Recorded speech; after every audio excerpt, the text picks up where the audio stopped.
To my dear brother or sister in Christ who is still hesitating to let God use your life for His glory because you think you are not good, righteous, knowledgeable, worthy, usable, or strong enough to be used by God, the Lord wants you to know that He is not asking you to become perfect before He can use you because He knows you never will be.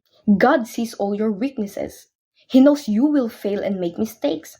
But despite all of that, God still wants to use you. Why? Because He is not looking for someone who thinks they have already met God's standard. But He is looking for someone who is humble enough and willing to surrender to Him and say, Lord, here's my life. Use it. So don't hesitate. Let God use you and work through you mightily. Because it's true you will never be good enough by your own, but God is the one who giveth power to the faint. And to them that have no might, He increaseth strength, as it says in Isaiah 40 verse 29.